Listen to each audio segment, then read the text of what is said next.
Ms. King, roll call, please. Here. Here. Here.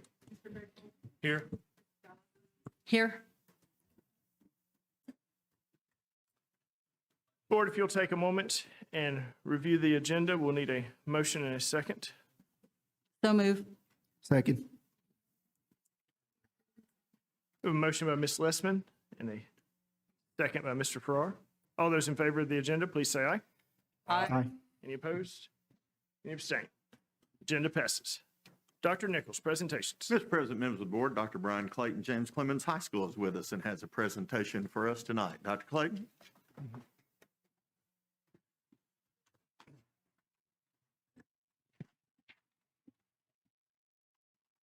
Dr. Nichols, Mr. President, Board, very excited tonight to recognize one of our great students, James Clemens. We have a lot of great students, as you all know. This one has exemplified himself past previous students at this time.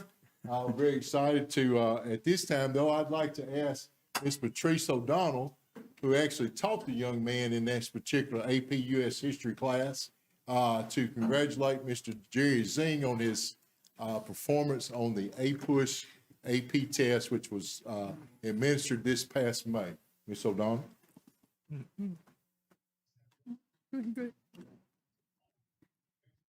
Good evening. Good evening. I just wanted to congratulate this awesome student. I had the pleasure of having him last year in my AP US history course, and I've been teaching that for over 10 years, so I've had a lot of awesome students. But Jerry went above and beyond because he earned a perfect score on the AP exam. And that was,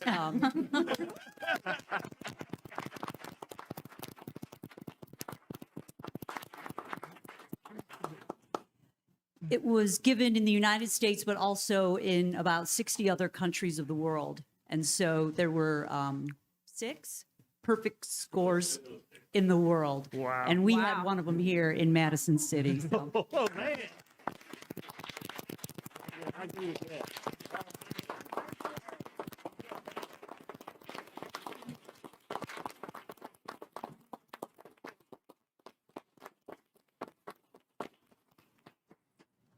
Doc, are we taking a picture, sir? Yes, sir. All right.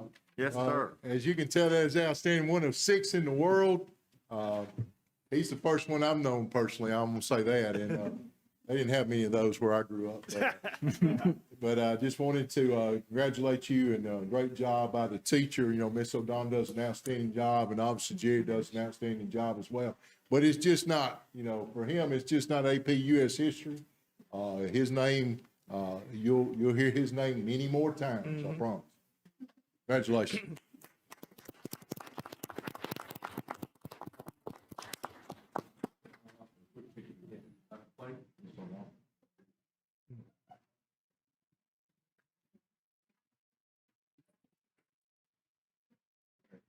I'm not that comfortable with this for being in the spotlight yet. Not yet. Maybe something. I think you need to get comfortable. That's right. I think, let me say this. First of all, congratulations. We're very proud of you, proud of your teachers, proud of all your teachers through the years who have helped to build the block that gave you this opportunity, and your parents that are here, and we're proud to honor you with them. I'll tell you this, my daughter took the USAP history test last year, and when she read on social media that you had made a perfect score, she quickly texted me from Stanford University and said, "Oh my, how does anybody do this?" and I told her, "I don't know, but I'll get him to call you." I need some help. But that's an incredible feat, and just shows your resilience and your focus and your dedication, and we're just so very proud of you. Congratulations.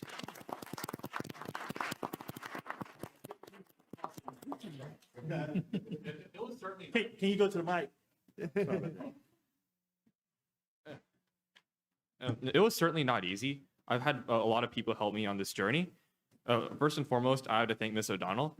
She taught me like every bit of the material that I used on that exam, and she taught me a few new essay strategies that I use as well that helped me get perfect scores in so many essays. Honestly, I still have no idea how I did it. I just did. But yeah, I must give credit to Miss O'Donnell for teaching me so well and for teaching me new essay strategies in particular. That helped out. That helped me out a lot in getting a perfect score. I must also thank my parents. My parents gave me the study strategy that I used to achieve a perfect score on the exam. Of course, it was rather grueling, but it is the way it is. It's like they bought me like 2 review textbooks, and I'd go to the back and I'd do every single problem, and I'd annotate both the textbook and the review books at the same time. Yeah, and I spent about like 2 weeks intensely studying for this AP, and I wrote about 8 practice essays, and 4 sets of those got graded by Miss O'Donnell, and did 4 more sets of multiple choice mocks, and that helped out a lot because like no matter how much time you spend reviewing material, you need to put in the work in practice and like make it as realistic as possible, so you're gonna be ready for anything that's thrown you on that exam. Like I think I can safely say that I was one of the only students on exam day that felt completely at home, completely comfortable, not phased at all, and so. That's important. It's important that you study well throughout the year, but it's also important that you get plenty of practice and that you are completely confident when you walk into the exam. No regrets. Congratulations.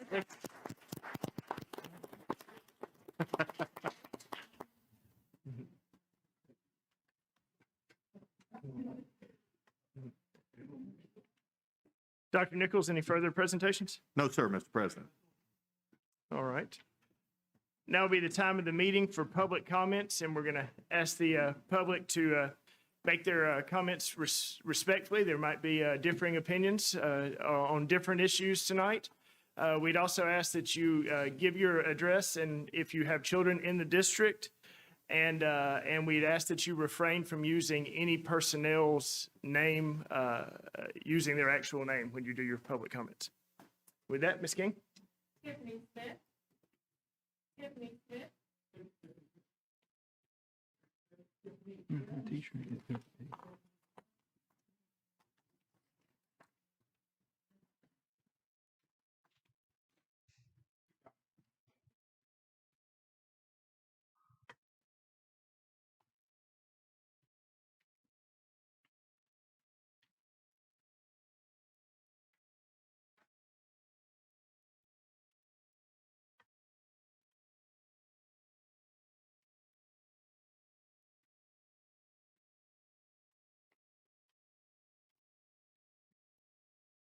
We, the parents of special education students, both verbal and nonverbal, beseech you, the school board members, to install audio and video cameras in all self-contained special education classrooms. This includes all specials therapy rooms that are used throughout the day. This might not be a personal issue for you at this time, but as a parent of 2 special needs students in the school district, it is a very near and dear to my heart. In many ways, I am the same as any other parent. As any other parent, I want the best for my children.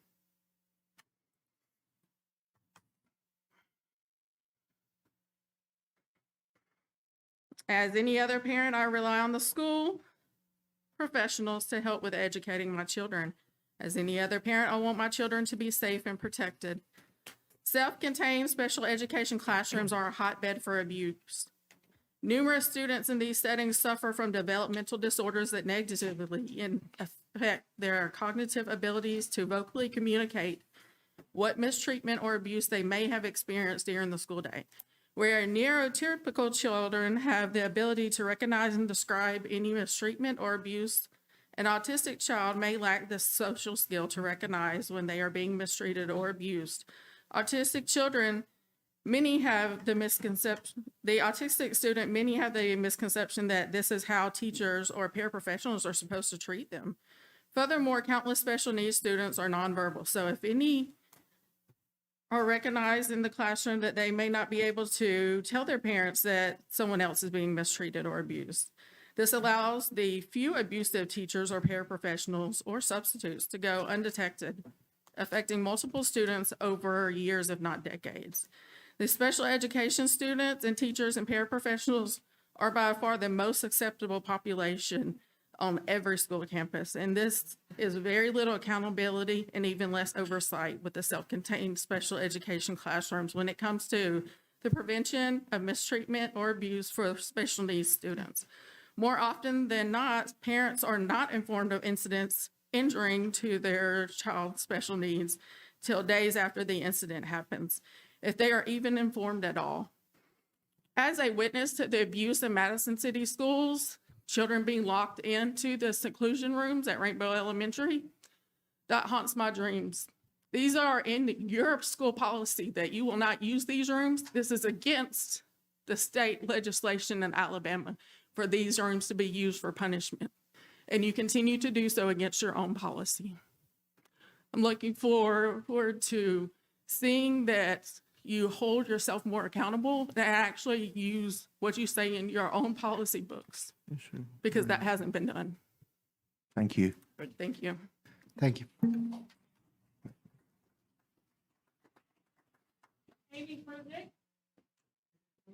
Using.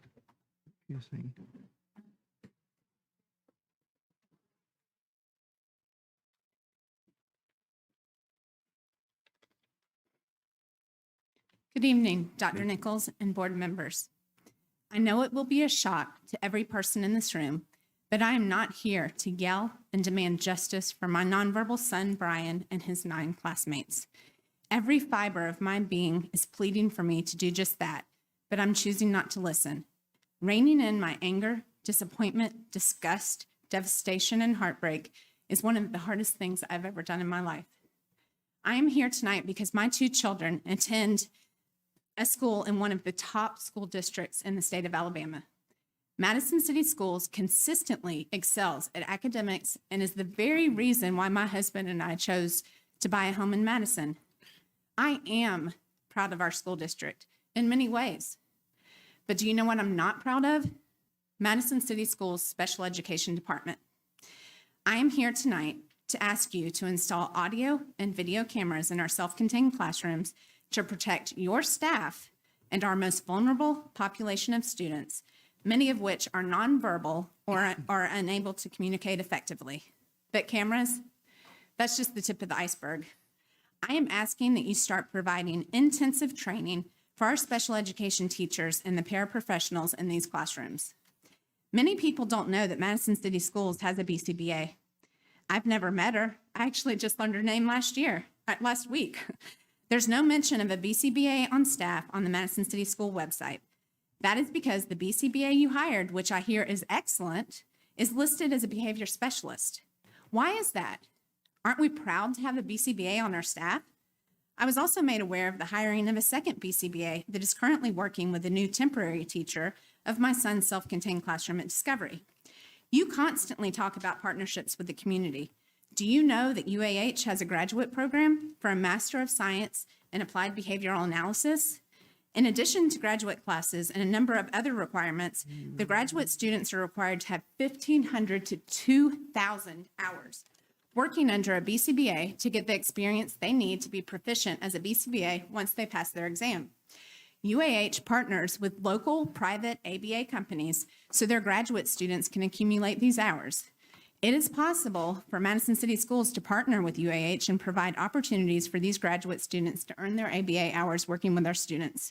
It's a win-win. Dr. Nichols, you are setting our special education teachers and paraprofessionals up for failure by providing inadequate training and a lack of resources.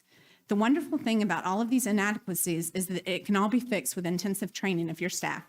You have the opportunity to become the first school system in the state of Alabama that not only provides a state-of-the-art special education program for our students in special needs, you have the incredible chance to show that all students matter, and you will do everything in your power to make sure they are kept safe and give them the best education possible. Thank you. Thank you.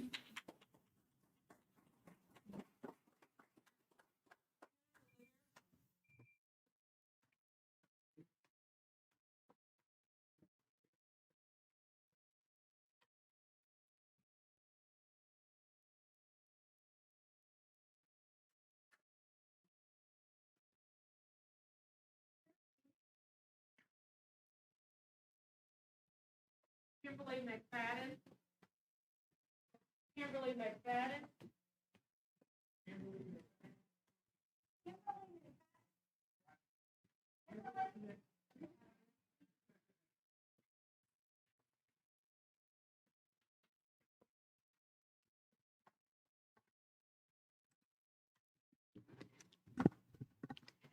Good evening, Madison City School Board of Education. I am here tonight urging you to put cameras with audio in all of your special education classrooms. I have 3 children with autism who attend Madison City Schools and 2 who are in self-contained classrooms. Since we moved here in 2018, there have been abuse allegations every single year. We personally know the long-term that abuse in a school system causes. Our son, to this day, 4 years later, cannot complete a full day and has been left with severe PTSD after being abused in South Carolina by a special education teacher. My children have speech now, but they will not tell us if someone does something to them like a typical child would. Cameras would be the voice for our children, but would also protect your own employees. When you walk into this very building tonight, your own mission statement out here says that you will create a safe environment for all children. Please prove to us that is truly your mission by putting cameras in these classrooms and giving our children a voice.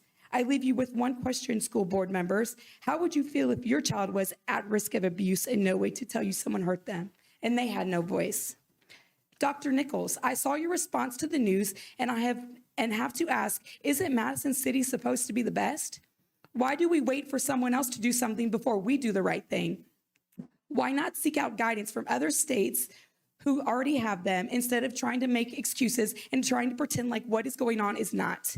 Texas, West Virginia, and Georgia have made it happen. There are currently cameras in hallways, common areas, buses, and I don't see parents, teachers, bus drivers, or other staff members complaining about privacy.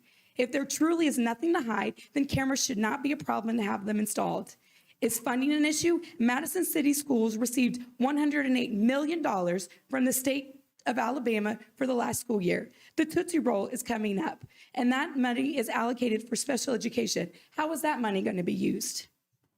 I have no problem getting involved to help raise the money for cameras. Ideas says our children are entitled to a free and appropriate education. I do not think allowing things to happen from lack of training, a revolving door of aides, and giving them no voice is appropriate. Do you? There needs to be some transparency in this school district because right now there is none at all. If something happened to my child without cameras in place, I do not trust that you all would actually act instead of trying to hide it. Thank you. Thank you.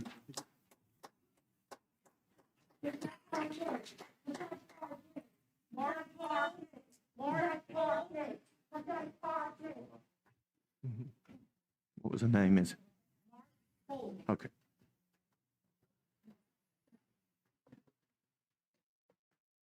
I'm Martin Poole. I have 3 kids in Madison City Schools, 2 at Rainbow and 1 at Discovery Middle.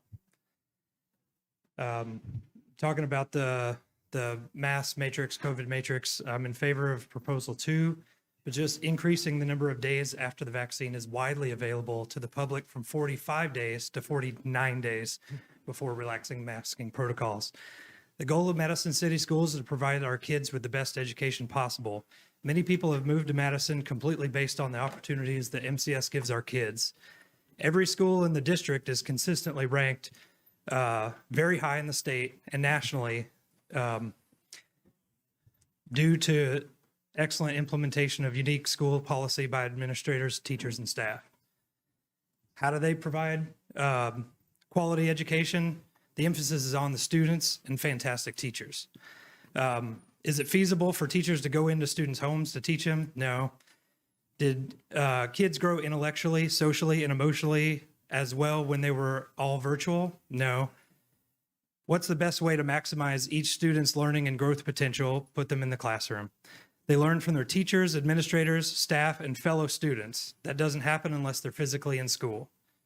Why do I bring this up? Illness takes kids and teachers out of the classroom. Some illnesses can't be managed by school policy, but infectious diseases can. COVID-19 is an illness where the risk of infection can be lowered with a layered approach.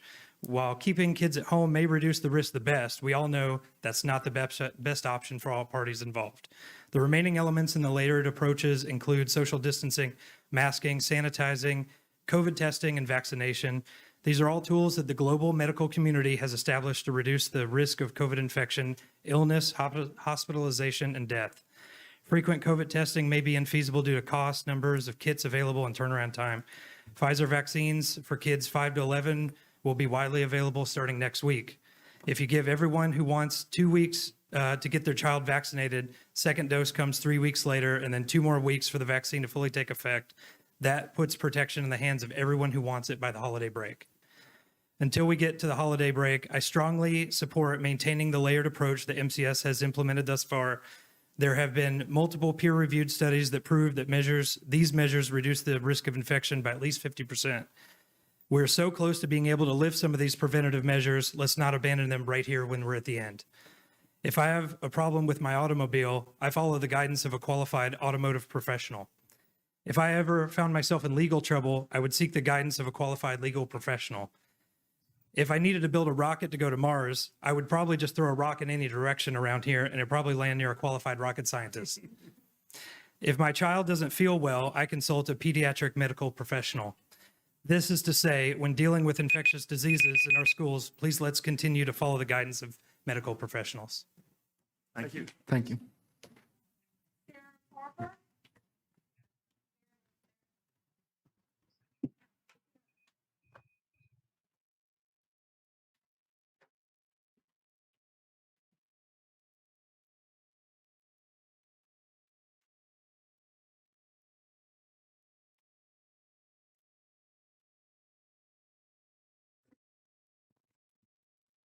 I think before I speak, I just want to say to you online and the news that there are over 20 of us standing outside, 20 to 30 of us standing outside, that this board and the superintendent will not let in this room.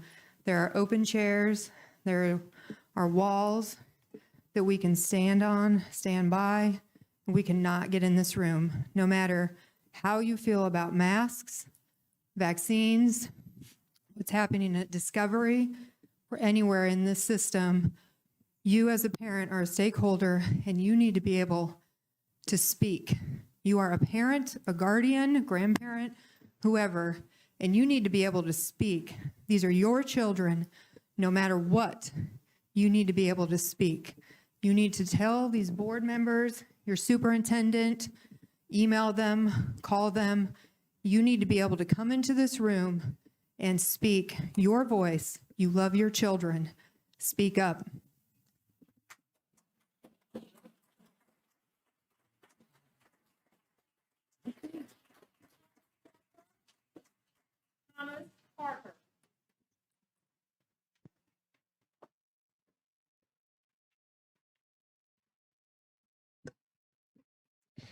Good evening, Dr. Nichols and members of the school board. My name is Thomas Parker, and I spoke at the August 10th board meeting giving statistics on the failure of masks. Today, I'll be talking about our freedoms. Before I start, I want to address this to everyone in the room and online. A mandate is not a law, and the mask mandate in Madison City Schools takes away our medical freedom. Now let's talk about freedom. I'm going to start with the First Amendment for the United States Constitution. The First Amendment states that Congress shall make no law respecting an establishment of religion or prohibiting the free exercise thereof, or abridging the freedom of speech or of the press, or the right of the people peaceably to assemble and to petition the government for a redress of grievances. Read the entire First Amendment to point out that no leader can take away any of our freedoms. Second, I'll point out that you don't have the right to make my medical decisions. With the mandate on masks, you weren't given permission, nor do you have the authority to mandate masks. Third, I will answer the question, what do the teachers do and what do the teachers and principals do to push the mandate? The answer is simple. They can't really do anything. If the teachers are constantly enforcing the mandate, they would be more focused on that and less focused on teaching. Tonight, I'm going to close out with this. I don't know about any other parent, teacher, student who feels the same way I do, but from this day forward, you will not be making my medical decisions. Please make masks optional and give us the freedom to choose. Thank you. Thank you, Tom.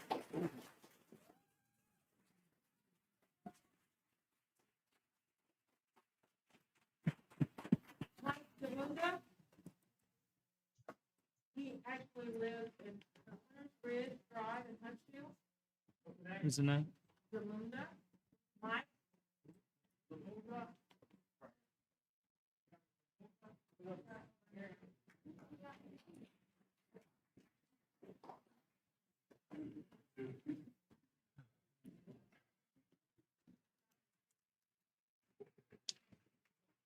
Good evening. My name is Dr. Michael Zamuda. First of all, ma'am, lady and gentlemen, and also all my fellow residents, I'd like to thank you for the opportunity to speak to you today. I come to you today not as anyone political or not anyone based on religious views. I come here as an expert testimony on the science and the facts.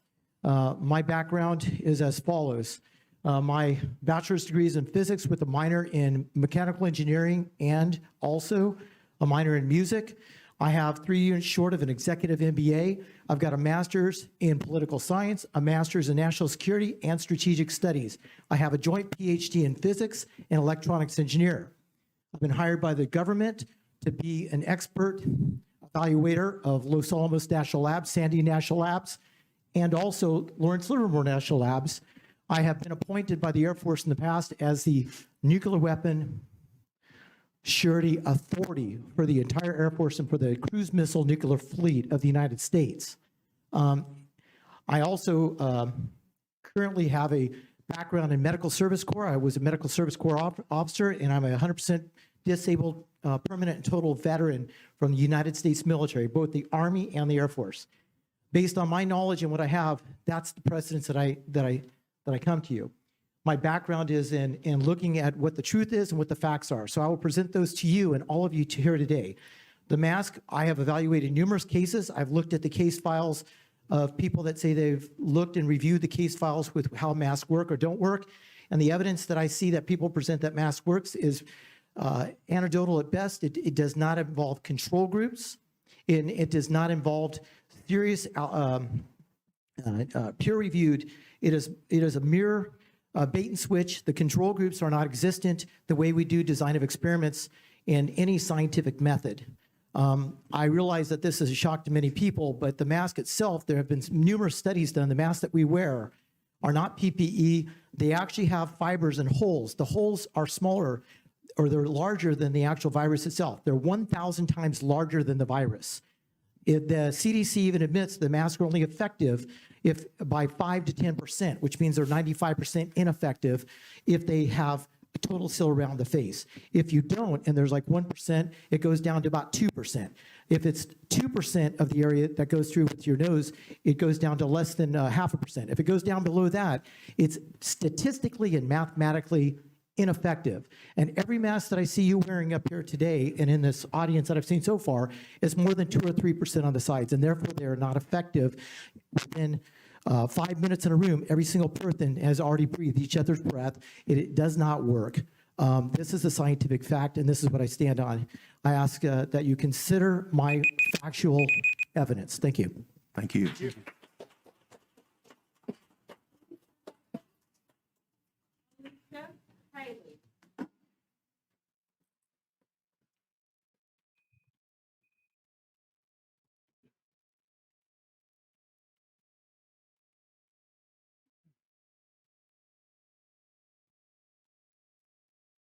Hello, my name is Alicia Haley. I am an ICU RN that has faithfully served this community the entire pandemic.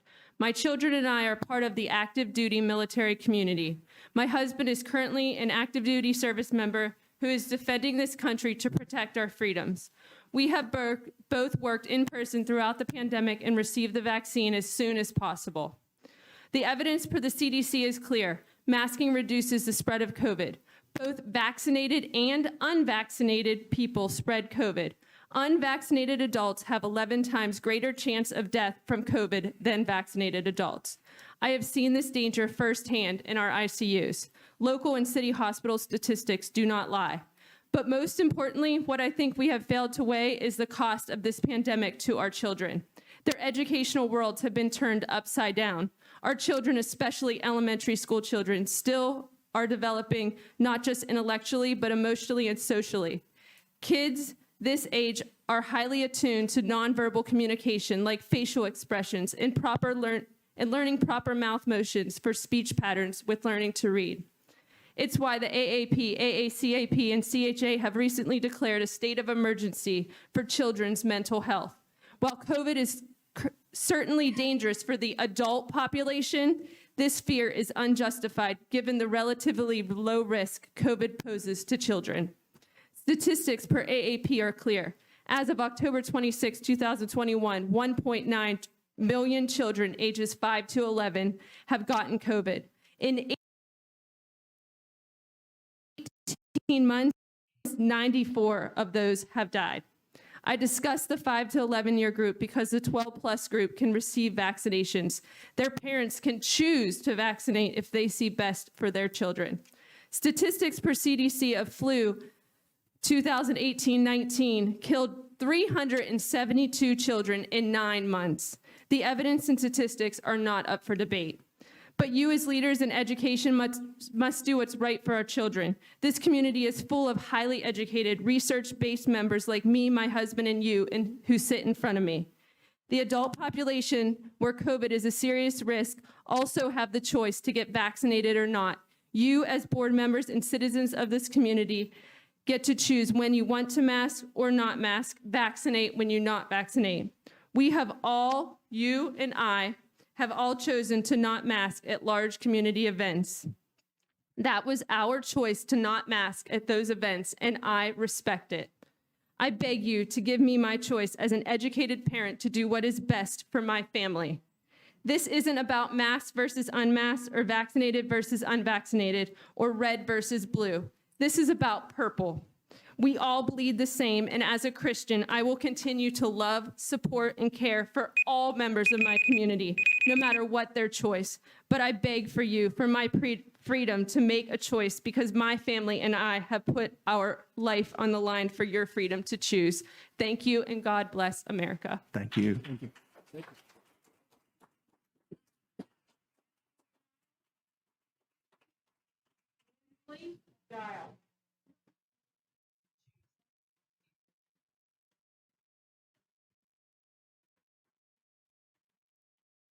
She's coming. She's right there.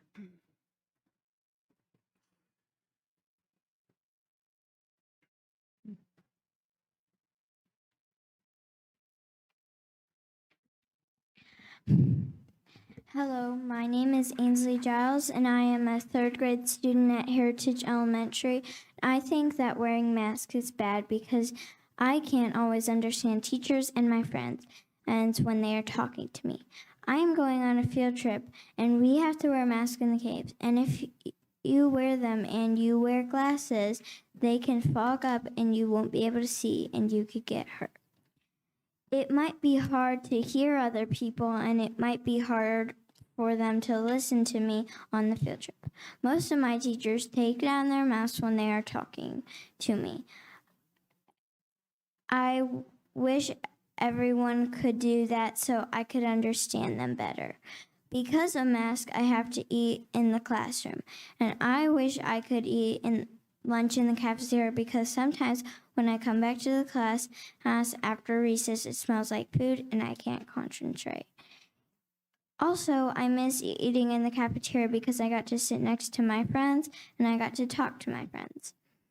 My friends, when they talk to me, I can't hear them sometimes, so they have to take down their mask. When I can't see my friends' faces, I can't tell if they are smiling or frowning. I don't know if they are sad or mad or angry, and it upsets me. I really miss book fair and field trips, and we didn't have them in a really long time. Now that they are back, I am really happy. I think that we should all have the choice over our own bodies and if we want to wear a mask or not. Thank you. Good night. Thank you. Thank you.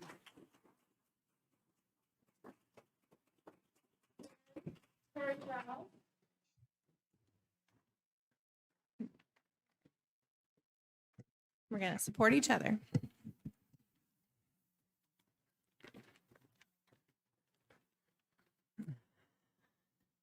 Good evening. My name is Carrie Giles. I'm the mom of 2 students at Liberty and Heritage. I'm here to request a mask optional policy for our schools and for you to stop exclusion days for healthy people. The board is demonstrating an unwillingness to lead. Blame has been placed at the state for a lack of guidance when they've advised that the policy decisions need to be made at a local level. Benchmarks have been set and the community has been given guidance that policies will be adjusted. But when those dates and benchmarks came, nothing was changed.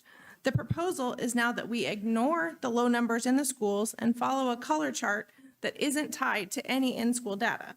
We have many examples of nearby schools with mask optional guidelines based on school-specific data. Our district has already had successful summer programs under mask optional guidelines. You are making liars of yourselves, and you are abusing your position of trust in the community. By refusing to make good decisions, or really any decisions for months now, this board is causing permanent damage to our students, staff, and our school communities.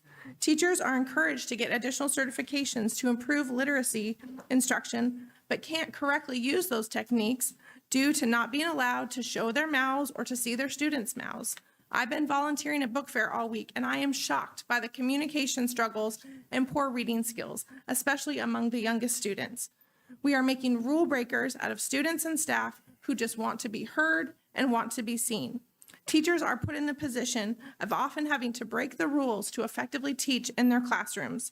Then they have to reprimand kids in hallways for showing their faces.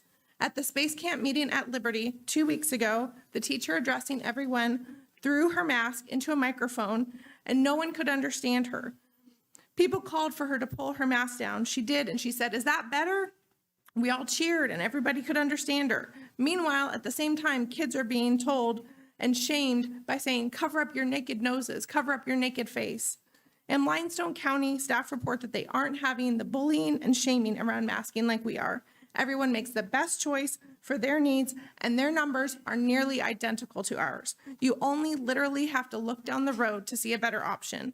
Next week, I will help chaperone 3rd graders to Cathedral Caverns, and everyone has to wear masks because it is considered by central office to be an indoor space.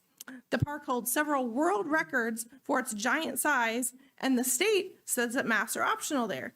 Do you seriously believe that it is safe to send everyone into a giant dark cave wearing masks that impair communication? You've said that you wish for more guidance from the state on these issues. How much clearer could it be that they've given guidance about masks in this specific instance? This is an unsafe policy, and this needs to be changed immediately before this field trip next week. This overreach into this board making healthcare decisions is wrong. It is not within your power to force anyone to use a medical device or force healthy people to exclude themselves. We know that only a small number of previously excluded people ended up testing positive, which means that you took away education access and staff sick time unnecessarily. Many other places use test to stay programs to keep the majority of people in school, and we should too. We've trusted you with our buildings, we've trusted you with our tax dollars, and most importantly, with our children. You have failed us, and you need to fix it. Good evening. Thank you.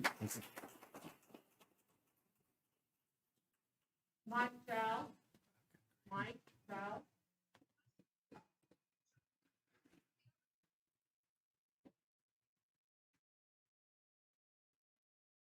All right, good evening. Back here again, another month, another couple of emails in between. So again, just want to get up here and say that the masks are pointless. The masks don't do anything for anybody, especially the children. If anything, they make things worse. They can't hear their teachers. They can't hear their classmates. They can't understand what the instructions are being given to them. And so what's the point? It's not saving them from anything. COVID affects children at a very, very, very low rate. It's almost insignificantly zero. If you take the number of deaths from COVID in the under 18 group, if you remove all the pediatric cancer, the actual rate is close to zero.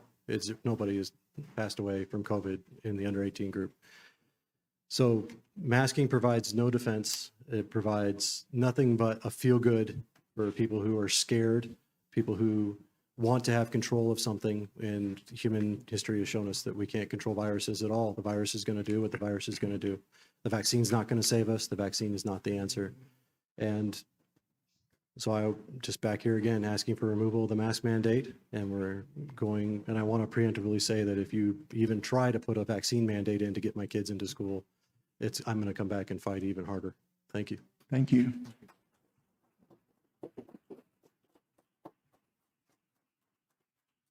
Leah Cornell. Leah Cornell.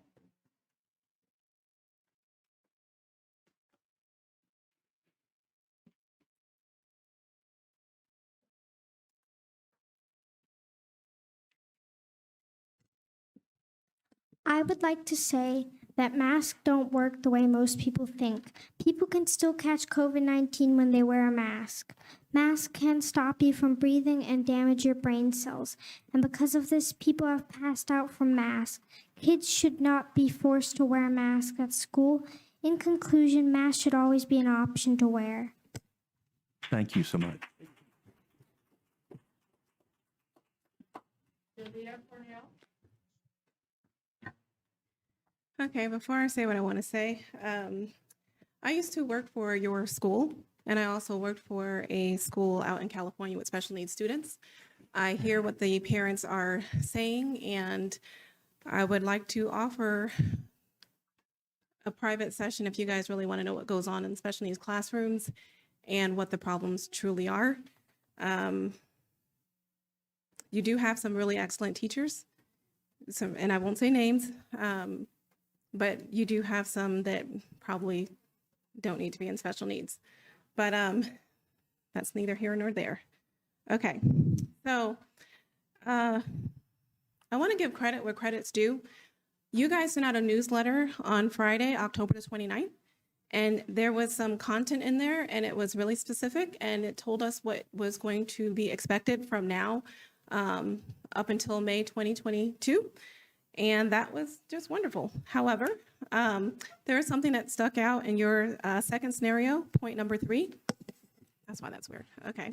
It stated that the elementary and middle school level requirements will revert to a moderate designation 45 days after a vaccine is released to the public for children ages 5 to 11. The matrix will terminate on May 25th, 2022, unless terminated by the board prior to this date. Now, you assume, and I do mean assume, and we know what assumptions are, that just because the vaccines are available to kids, that we will give it to our children.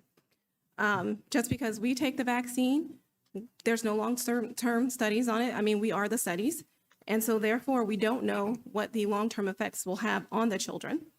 I know plenty of vaccinated parents who will not get their children vaccinated. And I think you've probably seen that through the high school because they are eligible. And just because we may or may not be vaccinated, we're not going to do it to our children. Also, power. And you have the power. The decisions that you're making are not based on science. If it was based on science, we know that COVID does not have a huge risk to the children. And any parent or teacher or any grown-up actually who wants the vaccine, they can get the vaccine. And if you choose not to and you go unmasked and you do your thing, that's up to you. We all go to Target, we go to grocery stores, we go everywhere. I've been to different states, and for the most part, no one has to wear a mask if they don't want to. So we're just asking for options for our children like the rest of the world are getting. If you get vaccinated, we do know that there are cases where you can still get COVID. You can still be hospitalized. And if people say, oh, no, that's not true, you can look at Israel. Clearly, they are majority vaccinated and they still have breakthrough cases, and we could still end up in a hospital. But again, nothing is 100%, and we all take risks every day. So where am I? Oh, that's it then. Thank you. Thank you.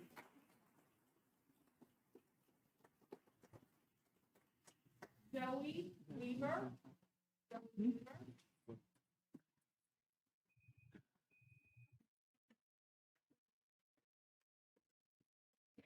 I've been living here for 2.5 years now. It's been either masked or virtual. I was quarantined in 3rd grade when my class was learning division, and I still am not good at it, and I can barely do simple division equations. I I have gotten an infection from the masks right here on my lip. When I put on masks, it rubs on it, and when I put my medicine on, it stings. I keep asking my family why, when is it gonna stop? When are masks gonna go? You said it would be 14 days. It's been 2.5 years now. In conclusion, masks do not work. Thank you. Thank you.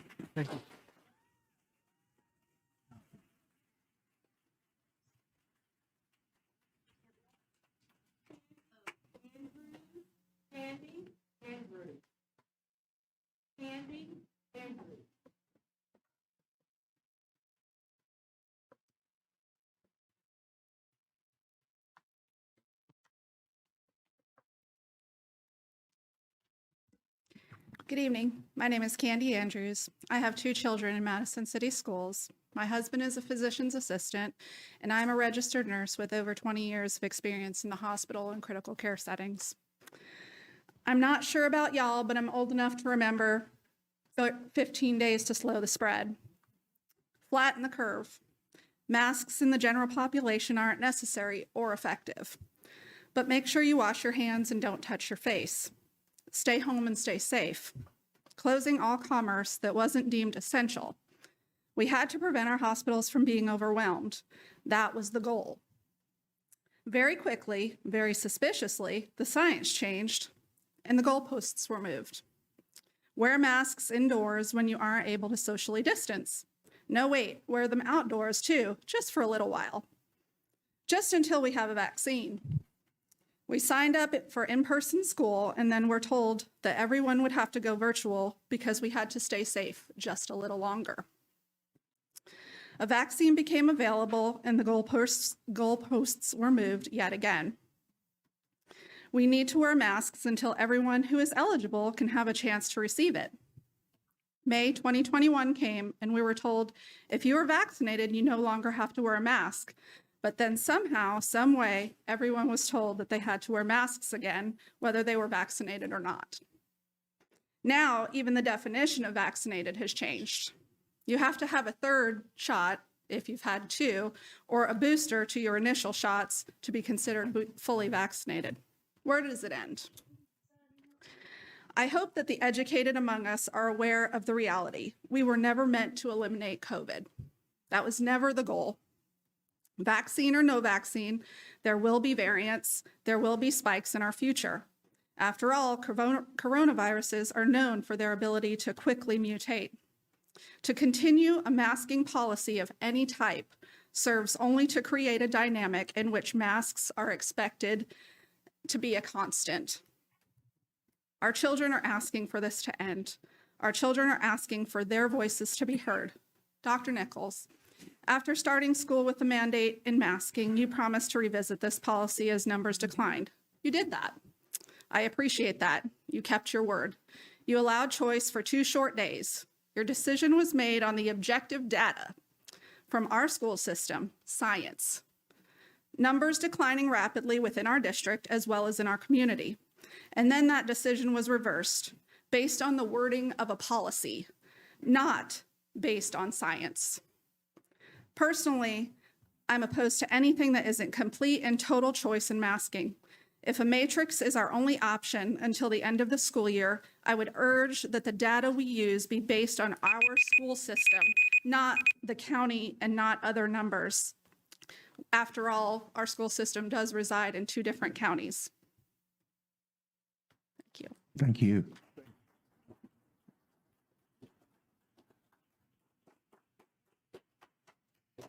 Jay Smith. Jay Smith.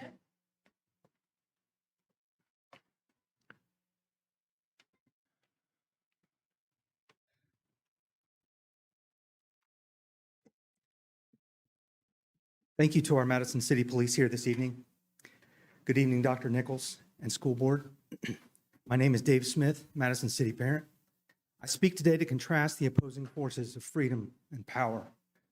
The Declaration of Independence explains that to secure these rights, governments are instituted among men. deriving their just powers from the consent of the governed. This short excerpt captures a unique essence of America, that our government exists not to grant our rights, but to protect them. The yearning for freedom is human nature and is not uniquely American. The lust for power is also human nature and is not uniquely American. Stalin brutally abused power and killed tens of millions of his own citizens. Decades later, Reagan, Thatcher, John Paul II, and Gorbachev liberated millions of Eastern Europeans. Hitler was a power-drunk monster who exterminated half of all European Jews, including Anne Frank. It was the modest 15-year-old freedom-yearning girl who posthumously became the historical giant.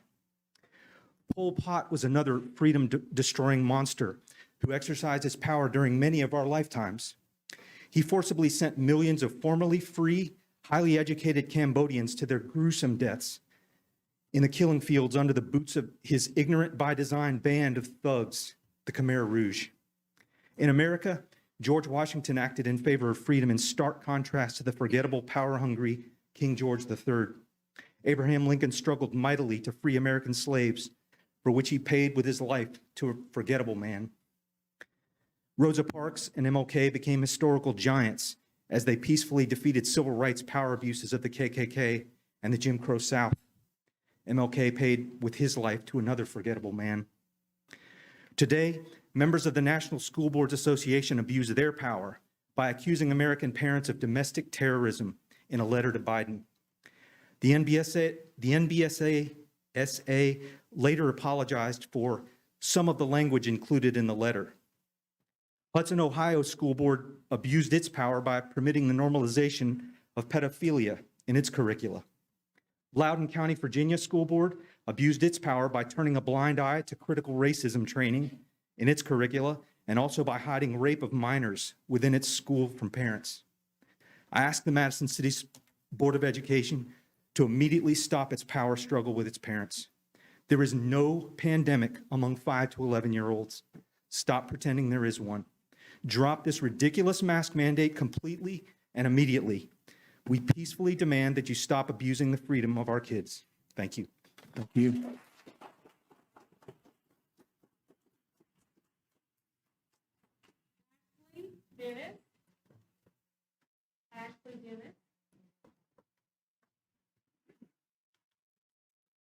Good evening again. I'm a mother of 4 children in the district, a pre-K teacher, and a mask optional school, and I work daily with the most vulnerable population in a setting that plays together with other classes, has lunch, shares toys, and we all stay healthy.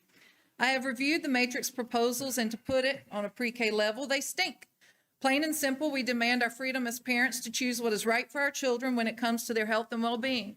In 1923, the U.S. Supreme Court recognized that parents have a right to direct the upbringing of their children and that the public schools have to adjust programs to accommodate parent wishes. While we parents delegate some of our authority to the school system when we enroll them, it is to that authority only to restrain and correct our children for the purpose of allowing the school to accomplish its educational mission. You must prove the necessity for these masks because there is not a single case of a child dying from COVID, not one. Any child that died with COVID had severe comorbidities. In 2005, Alabama Supreme Court recognized that parents have God-given inalienable rights over their children, so therefore the government must respect them. You are continuing to be complicit in the evil attempting to take over our nation when it comes to our children. But the tide is turning, and as Tuesday night showed in Virginia, we parents will not be silenced. We will not stop, and there is nothing we will not do to protect our children. The government wishes to label us as terrorists. Well, I'm not a terrorist, but I will be a holy terror when it comes to my children's rights and my right as a parent to protect and defend and parent them the way God has directed me to parent them. My husband is a veteran, and I know 2 of you sitting on this board are as well. And when you joined the military, you swore to support and defend the Constitution against all enemies, foreign and domestic. Explain to me how you are upholding this oath. The matrix is a joke. Each one of you has the opportunity tonight to speak up and offer something else, to propose something different. Mask optional is the only choice or vote this board should be considering. Our freedoms come from God, not man. And I recently heard Pastor Greg Locke say it best when he said, there are 726,109 words in the Bible, 31,103 verses, all speak to what we are fighting for here tonight, freedom. We are on the right side of this. Which one of you is willing to speak up, stand up, and fight for our children? To stay silent is to only stay complicit in this child abuse taking place. 2 Corinthians 3:17 says, now the Lord is the Spirit, and where the Spirit of the Lord is, there is freedom. Thank you. Thank you.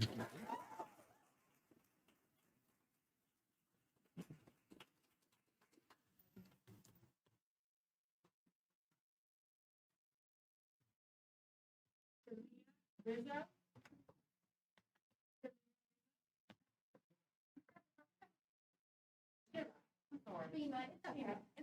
still love everyone anyway. All right, so she's just gonna stand with me. So I'm Shima Rizzo. I represent all of us. I love everyone. So I respect everyone's voices. So just know this, that we are, you guys have kind of awakened us and very much concerned us. So we're not going to ignore actions from this board or any government entity, okay, from this day forward. So I promise in return, we'll take back our schools and we'll be granted access inside the schools outside of fundraising goals. They welcome us inside. I don't know if you know that or not. PTA, fundraising, money-wise, we can come inside the school. But I asked this week, can I eat lunch with my child? They said no. So very much money-oriented, I think. So let's be clear about one thing. You guys don't grant me my parental rights. They are God-giving, okay? So I dare you to continue down this unlawful path. The teachers' unions and the school boards have overplayed their hand, and we know that. And boy, will there be consequences, okay? Lawful consequences, due process. We respect that. So the fight for parental rights is just starting and not a moment too soon, okay? We do demand accountability and autonomy in education.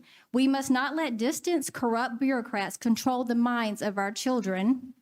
Bold and brave parents, thank you. Parents are rallying for educational reform and have captivated the country. I'm sure you see that. So people are starting to realize that they're not alone in this frustration. So I just respectfully ask that, anyone in what's happening right now, I empathize with you, even the parents who are very fearful that their child must wear a mask. We do know, based on honest science, that the fatality rate is 0.007, okay? And the survival rate of a child is 99.998%, okay? So they have great immune systems. They don't need this mask, okay? And we all know what we all do in public, right? We take the mask off where we want to. So the control over our children in school is very hypocritical. So anyway, just please know, parents, if you want to contact me, we are working with the constitutional rights attorney. So you can email me at takebackmcs@protonmail.com. takebackmcs@protonmail.com. God bless everyone. Thank you. Thank you.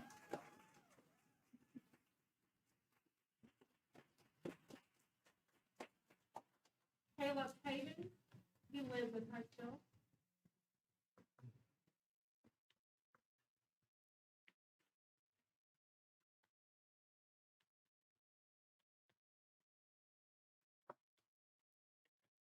Good evening. Thank you for having me. My name is Caleb Havens. I served for 8 years in the Marine Corps as an intelligence officer and a force reconnaissance officer before discharging as a captain in 2018.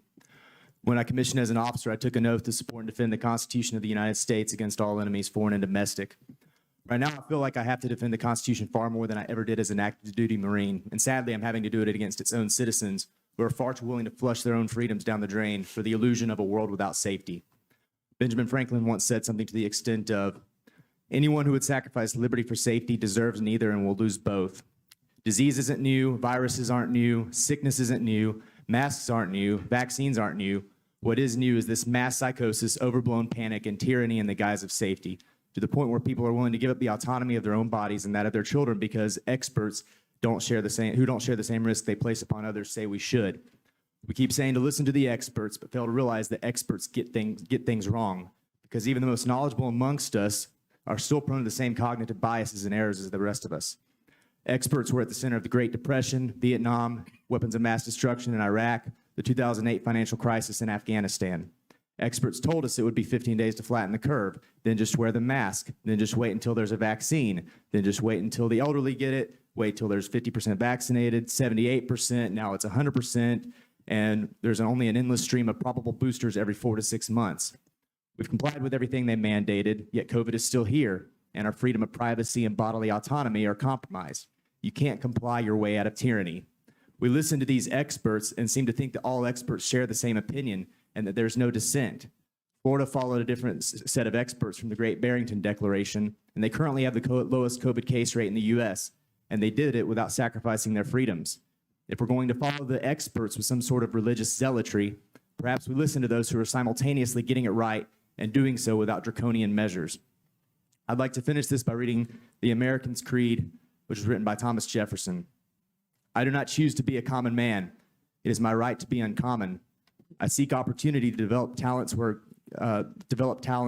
God gave them to me, not security.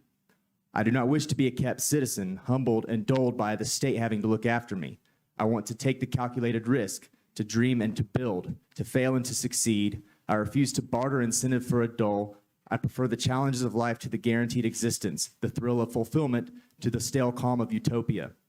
I will not trade freedom for beneficence, nor my dignity for a handout. I will never cower before any earthly master, nor bend to any threat. It is my heritage to stand erect, proud, and unafraid, to think and act myself, enjoy the benefit of my creations, and to face the world boldly and say, this, with God's help, I have done. All this is what it means to be an American. Thank you for your time. Thank you.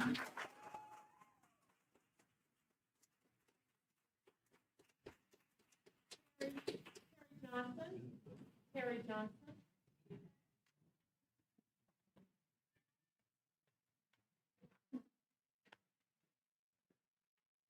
Good evening, Dr. Nichols, board. It's a tough time to be a school board member. During the last year and a half, you've had to make a lot of difficult decisions. Rezoning for Midtown Elementary, virtual versus in-person school, mask mandates, how best to spend the COVID relief money. These decisions are in addition to everyday decisions you have to make about personnel, curriculum, transportation, policies, budgets. The truth is, though, it's always been a tough time to be a school board member. As a former board member, I can recall 2 really tough decisions that we had to make. The first one was whether or not to build a second high school. Believe it or not, in 2010, that was the most controversial thing going on in the city of Madison. Even though the data told us we needed to build a school, everyone in the community had an opinion about whether we should build the school and make it a 9th, 10th academy, and then leave Bob Jones as 11th and 12th grade academy. Or should we build just a new high school, grades 9 through 12, completely autonomous from Bob Jones? It might seem obvious now what we should have done, but it wasn't obvious then. You'll divide the city if you build 2 high schools, many people cried. 2 schools give students more opportunities, others said. So how did we decide? We had to ask ourselves, what decision is in the best interest of the 10,000 students we have? February 5th, 2010, I'll never forget it, we had a school shooting. In the wake of that tragedy, we had to decide whether we were going to install metal detectors, remove the lockers, search our students, and require clear backpacks. Were we going to turn our schools into a fortress in order to keep students safe? Again, we made our decision based on what we believe to be in the best interest of our students. And I know that is what is guiding all of you today. I'm here to encourage you, to applaud you, and to tell you what a great job you're doing in these difficult days. The number one reason people move to Madison is for the school system. I've heard that many times tonight. That is a direct result of the work that you are doing. I'll remind the folks here that you do this job without compensation, and you take your work so seriously that you give up your free time and your family time to serve our community. I've heard speakers say that you're not listening to them, you're not listening to the community. I disagree. Parents and community members are involved at every level of the school system. PTA, committees, you have special work sessions, and in fact, each one of you is a parent of somebody in our school system. I know you don't hear it nearly enough, so I just want to thank you for your dedication to our students and our community. Thank you. Thank you.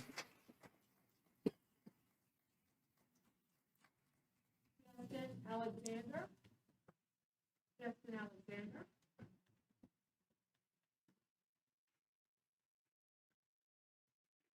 Hey, is it okay if I use names if I'm saying good things? Is that okay? Okay, so the rezoning was really scary for us. I came and talked at the hearing that you had. I was really upset because we had a good care team set up at our other school.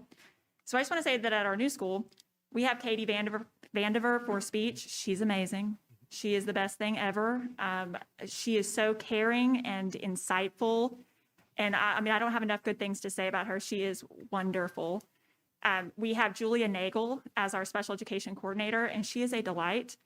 She's always so positive and pleasant and just so happy about every task and does whatever she can to think of new ways to help the kids and what's going to be best for them.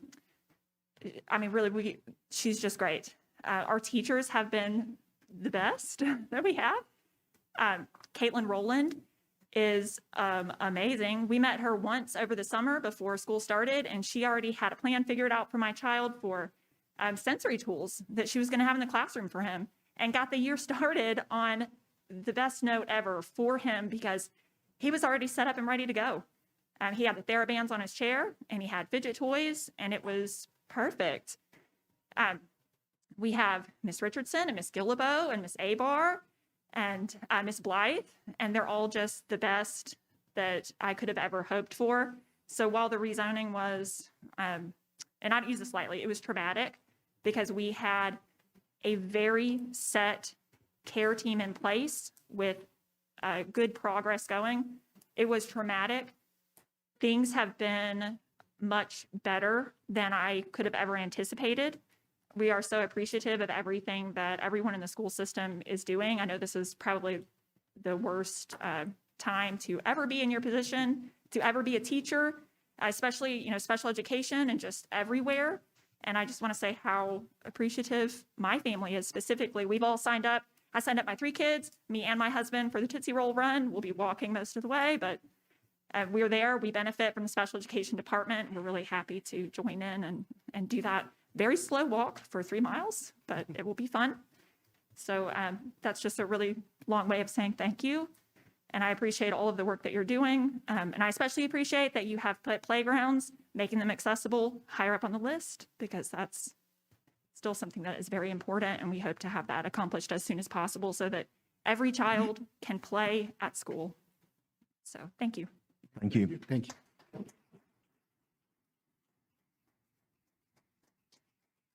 Jeff Livens. Jeff Livens.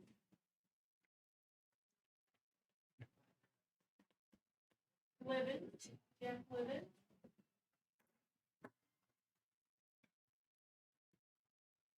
Coming.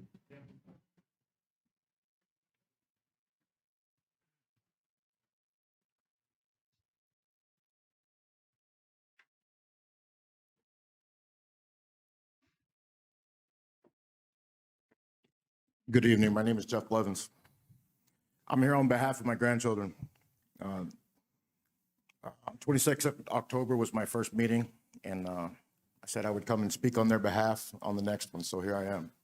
So I've got 2 grandkids in school now. One of them has severe allergies, has a lot of problems with the mask every day, every single day. Whether we're dropping him off or picking him up, it's a real fight. His little sister's also in school. She has a speech impediment. She can't pronounce a lot of the words correctly. Whip smart, but there's a lot of things she just cannot, that her S's are brutal. Her father had the same issue. We got him through it at roughly the same age, but it took a lot of one-on-one, a lot of watching my wife and I speak, and just a lot of work in general. The thing that we are not getting with the mask mandate is my grandkids, I feel like they're getting cheated. Not just my grandkids, but a lot of the others, all of the others that are forced to wear a mask all day. Be honest with you, the first day I dropped them off, it broke my heart. And, but we're good now. We'll figure it out. But I'm really hoping that you folks step up and get the children out of masks. Like I said, last couple weeks ago was my first time here, but I just wanted to go over a couple quick facts. So with the vaccine mandate coming, which is obviously coming to the school, I hope it's handled better than the way the mask was handled. But I'd like to hit you with a couple things that we're seeing. So the top 10 things that kill people, let me hit on a couple of these. And this is just in general, people dying. The average age in the United States is roughly 78. We'll just call it 79, round up. So heart disease is the #1 killer in the United States. And guess what a byproduct or adverse reactions are of the vaccine? Myocarditis, especially in teen boys. The #4, any type of respiratory disease. 5, strokes. So there's been a lot of neurological issues with people getting the vaccine, people passing out, not able to feel their legs. Some of them now are quadriplegics, having issues speaking and whatnot. Kidneys and any type of blood-related diseases is the #8 killer. Roughly 50,000 people a year die every year. Are we going to give our children and mandate that they get vaccines that are killing 51,000 people a year? So we're going to give them something that is unproven, even though it's a third of what an adult gets, but we're going to mandate it for them to go into school because that's where it's going. It's pretty obvious that once this was established that it's going to keep rolling. So I would ask you, please, and the last one is the reproductive system. With children and folks living into their 80s, we need to take a look at what the reproductive system is having as related to this mask, the vaccine. Freedom, it encompasses medical freedom. Thank you, sir.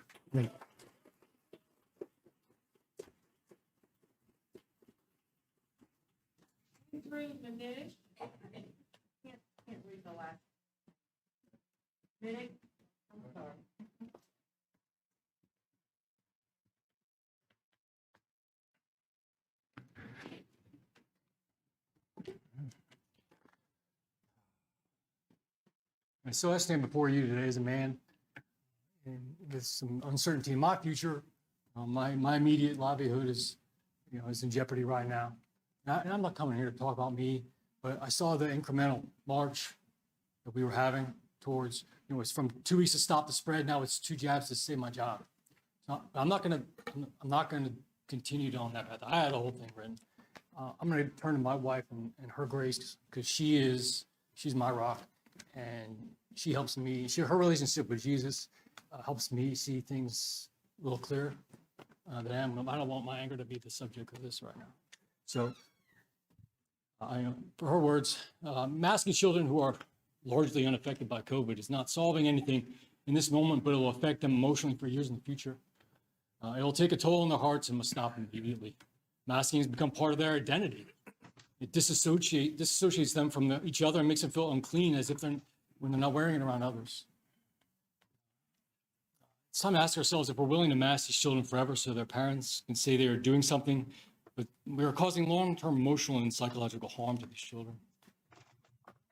I do not wish to take the choice away from other parents who want to inflict this upon their children, only to restore my choice to raise a fully functioning, emotionally capable adult. I hope you guys find the wisdom that God provides to make the good choice here. That's all I have to say. Thank you, sir.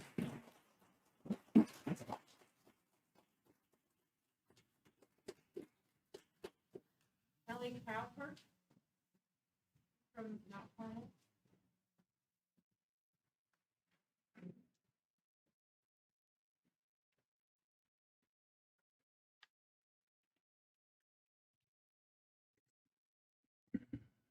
Hi, I'm a Madison County school parent, Mount Carmel Elementary, except when the mask mandate went into effect, we pulled our son out of 2nd grade. We began our school year on 8/4 with no mask mandate. Want to know how many students, teachers, and faculty members wore masks? Next to none. Let me repeat, the majority of students, teachers, and faculty chose not to wear a mask. That should have meant something to our superintendent and our school board, and it should mean something to you. So why no masks?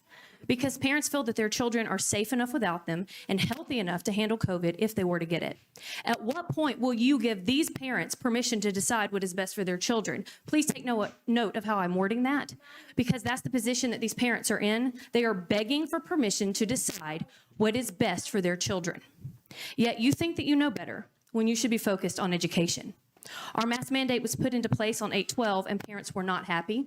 We got involved and became a little bit more outspoken.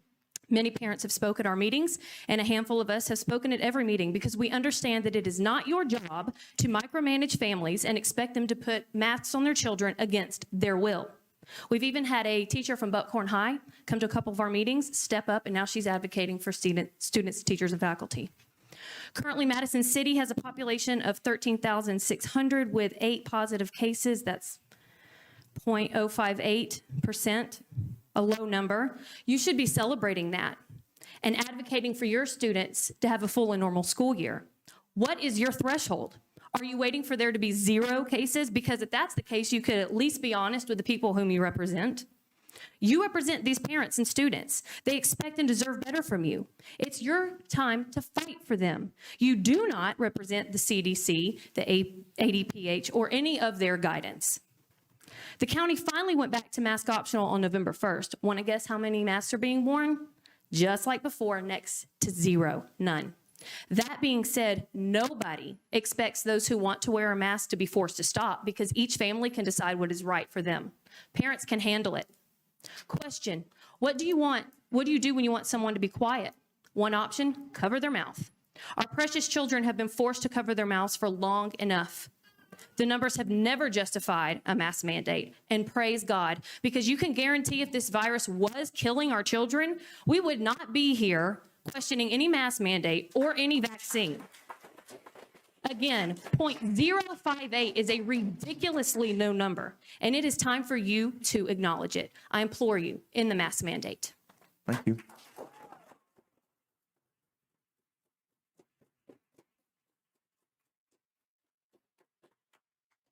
Rebecca Armstrong.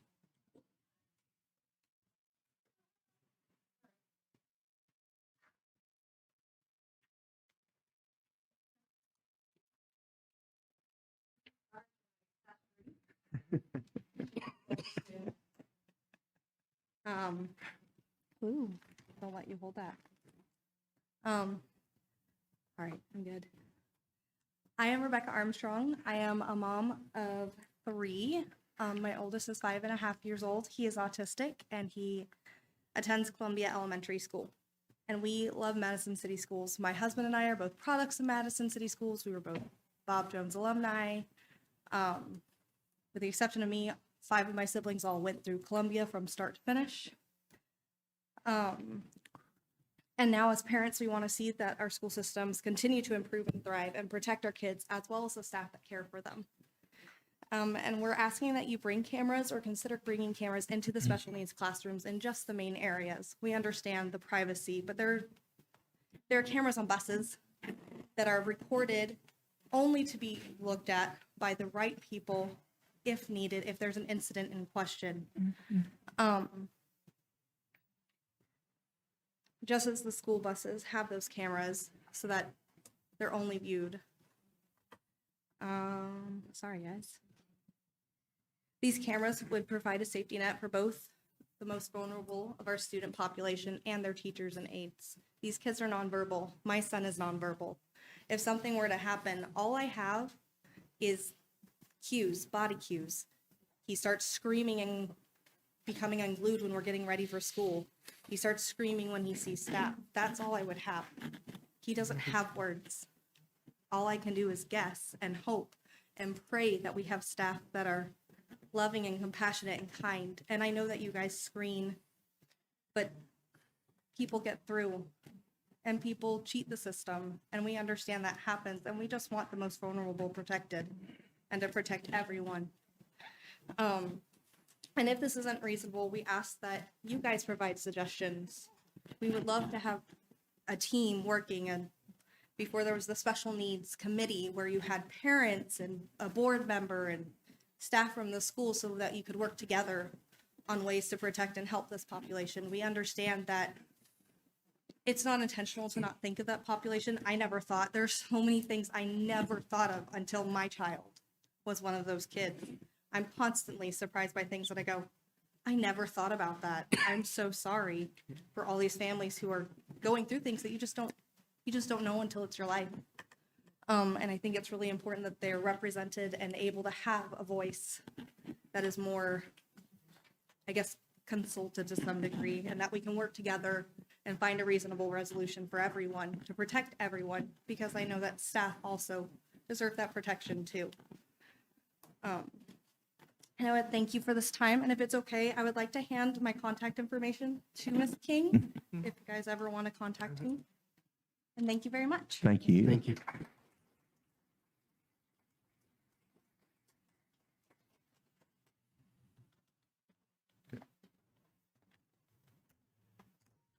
Dr. Nichols and Board, that brings us to the end of public comments. We'll move into action items.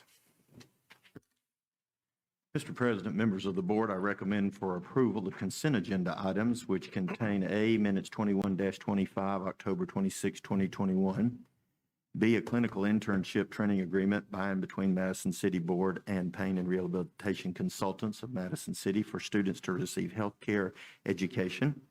C, an owner and engineering agreement by and between the City of Madison Board of Mechanical Design for the design of HVAC renovations at Liberty Middle School. D, an additional agreement by and between the City of Madison Board of Education and Blackboard, Inc. to provide software services, a website as outlined in agreement for the new Journey Middle School. E, an increase in ticket pricings from $6 to $7 for Bob Jones and James Clemens High School basketball events. Board, the superintendent recommends approval of the consent agenda items A through E. Can I have a motion and a second? So move. Second. We have a motion by Mr. Ferrer and a second by Ms. Lessman. All those in favor of the consent agenda, please say aye. Before we vote, will we break out item A? Sorry. We'll remove item A. So let's have a motion and a second for the consent agenda. I will do item A separately first. Can we have a motion and a second for that? So move. Second. A motion by Mr. Ferrer and a second by Ms. Lessman. All those in favor of consent agenda item A, please say aye. Aye. Aye. Any opposed? Any abstain? Abstain. One abstain. Now, can we have a motion for consent agenda items B through E? So moved. Second. We have a motion by Mr. Halsey and a second by Mr. Cummings. All those in favor of consent agenda items B through E, please say aye. Aye. Any opposed? Any abstain? Motion passes. Dr. Nichols. Mr. President, members of the board, I recommend for approval a service agreement by and between the City of Madison Board of Education, Trident Security Solutions LLC to advise, assist, consult, and support security as required by Madison City Schools beginning January 3rd, 2022 through 2024 with a third-year option as described in the agreement.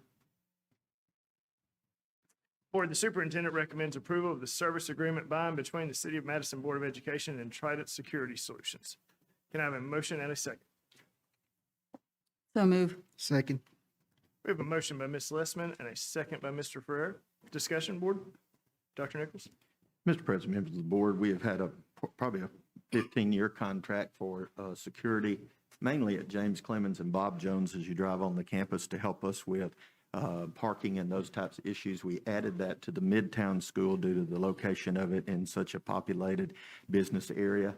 And so this is a new contract for a new agency to help have one person at each of those facilities during the day for outside security and traffic and those types of issues.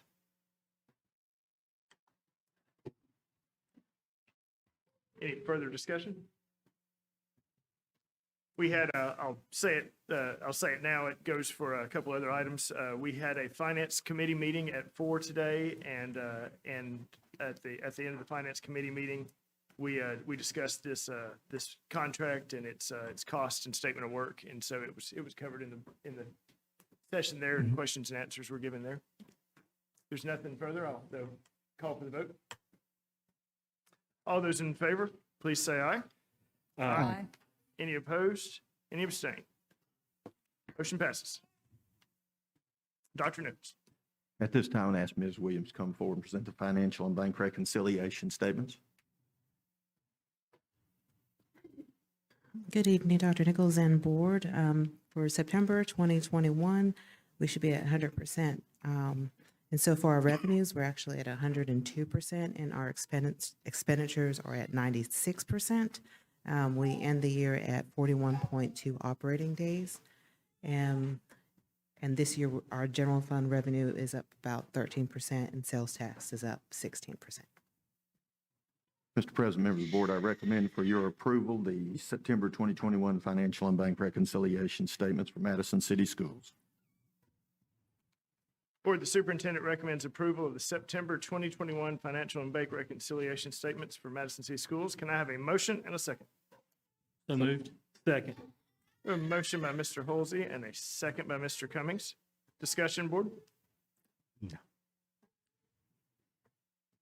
Just like to say it was a very, very good year from tax revenue standpoint, and we need it because we're growing and we're having to maintain our older schools while we're building our new schools. And thank you to the financial department for closing the books on a good year financially. Thank you for all your hard work. Anything else, board? I'll call for the vote. All those in favor, please say aye. Aye. Any opposed? Any abstaining? Motion passes. Dr. Nichols. Mr. President, members of the board, I recommend for your approval the COVID masking matrix for Madison City Schools.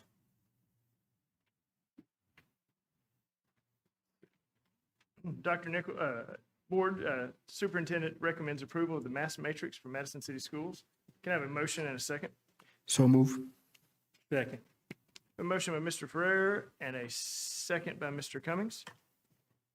Floor is open for discussion. I'd like to outline, if I may, Mr. Absolutely. President. Presented before you is a matrix that says that the Madison County positivity rate for testing reaches the moderate level as designated by the Alabama Department of Public Health for 2 consecutive weeks. Masks would then become optional at the high school level in Madison City, and thereafter all contact tracing and exclusion responsibilities would transfer to the ADPH. When Madison County reaches test positivity rate of low, as designated by the ADPH for 2 consecutive weeks, masks will become optional at the middle and elementary levels. They're again replacing all exclusion and contact tracing to the office of the ADPH until such time as elementary or middle schools would fall into the blue. Then masking would still be required in the central office staff building of Madison City Schools. On January the 1st, 2022, all students and staff will follow the standard that has been set with the Madison County positivity rate if it reaches moderate. This includes elementary and middle schools as designated by the ADPH for 2 consecutive weeks, and thereby turning over all contact tracing and exclusion to the MCS staff. Face coverings would still be required on school buses, mandatory for passenger and drivers as federally mandated, and the ADPH has interpreted that. The masking procedures as outlined in this matrix would terminate on May the 25th, 2022, unless terminated prior to that by the Board of Education.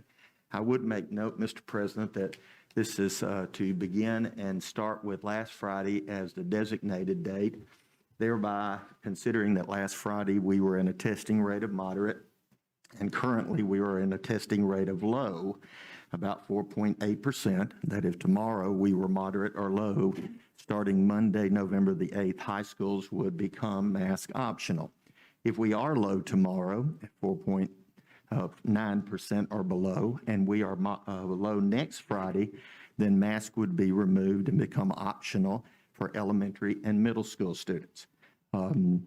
So I make that clarification for you. One of the things that we know is that there's some fluctuation of when the vaccines will be created and distributed, and so that's why we set the January 1st, because if you take 45 or 49 or 51 days, you end up in the middle of Christmas break, and thereby we set that date for the change of all students would be. Now, let me make sure that you understand on item 3, we're not saying we have to start over in January.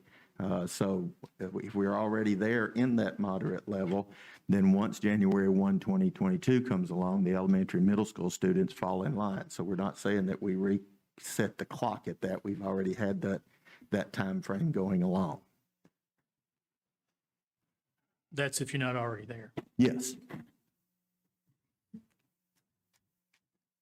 And currently we're at 4.8%. I think we're about 4.8% today. They update that every day at 10 o'clock. They run a 7-day average, and we would be looking at the Friday each week, 10 o'clock, 7-day average. And so if we look at that right now, then last Friday we were at moderate, and tomorrow we could potentially be in the blue because we have been for the last 2 days. There by Monday, the high schools would remove mask and become mask optional. If we are in the blue tomorrow and we were going to continue that for another week from now and be in the blue, then mask would become optional on Monday the 15th for elementary and middle schools. Dr. Nichols, if we were to remove masks, if that will have any other impacts in regards to all the other mitigation risk procedures that we have? No, it would not change anything that we do. We currently use our spray machines, try to do that about every 8 days through the school system, through buildings, or unless we have a positive in a room. Thereby, we would continue to do that, but we also would look at such areas as our pre-K students who still fall under the vaccine mandate of making sure maybe we spray those rooms every day, many of which we're doing already now because pre-K kids are within 3 feet all the time, pretty much. So we already do that on most cases. Thank you. And how did you come up with this matrix? Well, speaking to you all on the board and asking your opinion on what data you would like to use, most of you felt very confident in using the ADPH standard since it is something used across the community. So This is not public debate right now. so that is where we came up with that. Currently across states, some school districts have used the ADPH, some have created their own, some have none. So one of the things that we did look at was if you look at the ADPH, one of the challenges if you try to use just their color coordination is the fact that they're the move through the positivity rate is pretty stable. Once you move into moderate, then it can change, but it doesn't change quickly in a day's time. Whereas their color coordination does that because it's based upon 2 standards. It's based upon the positivity test of those tests given in the area designated, but it's also on the 7-day average of cases per 100,000. And so just last week, for example, one day in Madison County, we were yellow because the cases per 100,000 were 49.8 and 50 is their number. But the next day, while we were still in the moderate range on the test percentage, the color of the county changed due to the fact that the 1,000 case rate was 50.1. So you can see that the case rate can change and is pretty volatile from day to day, thereby changing how the ADPH declares counties' numbers and their color ratio according to tests. But their positivity test rate is less volatile. So that's one reason selecting that rate is moved and flowed in a much easier ebb through time. Now, just as a point of reference, across the state of Alabama on every Thursday, the ADPH updates the number of positive tests in Alabama public schools. About 7 to 8 weeks ago, that number was about 8,000. Today it is 600. So you can see across the state of Alabama, there's been a significant decline in the number of positivity students and staff. So that's out of about 800,000 students and staff across the state. Sorry, I keep turning my head this way. Turn this way. Can you explain the purpose of the staying in the moderate zone for 2 weeks before we make that change? Well, yes, sir. We didn't want that to change too quickly. We wanted time to see if that was just a bump in the data or if it was a long-standing move. If you go back and watch the last 2 years, you can see the ebb and flow of that rise and fall. Now, one of the significant things that changed from last year, and to put, let me say this, I left this out. To put masks back on, we have to have the 2 weeks consecutive of high. Okay, so that's 10% or more. And so before we would resume putting masks back on at the high school level. Moderate would be until January 1, 2022 for the elementary and middle. So we have seen that ebb and flow, but one of the things that was interesting is that last year we had an increase after fall break. We did not see that this year. And so we saw that the decline of number of cases we had continued on after fall break. So I think that shows a change in how that ebb and flow happens in the future. So what I'm hearing is different from the other one. If historically, if we were to apply the data for this year, would it trigger where we will go back to masking? Well, it has the potential, but we don't know even in the future if that test weight will rise or not. You know, I would say that looking at the data for the last 2 years, vaccines have had a significant influence on the fact that we didn't see that after fall break. And now that we're going to have, for those who choose it, the vaccine optional. Now, another thing, if you talk to the EMA, they'll tell you that across the county, they feel that there's a significant more number of folks vaccinated in Madison City. And when you take that percentage and the number of folks who have had COVID, then you're getting upwards to 80 to 85% potential in the community of people who cannot get it at that time. So that's Mr. Birdwell at EMA looking at those percentages of people they know who have been vaccinated.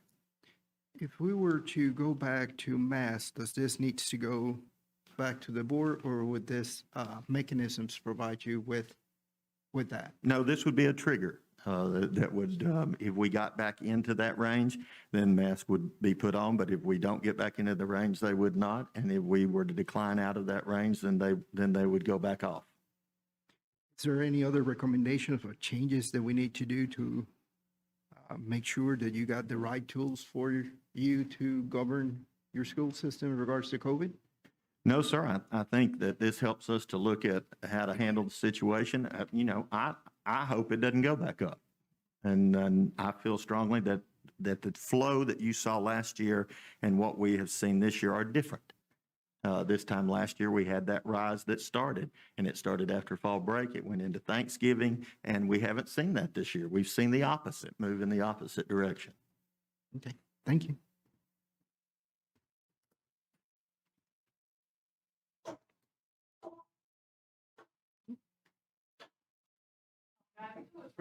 Further discussion, board? No one wants to make.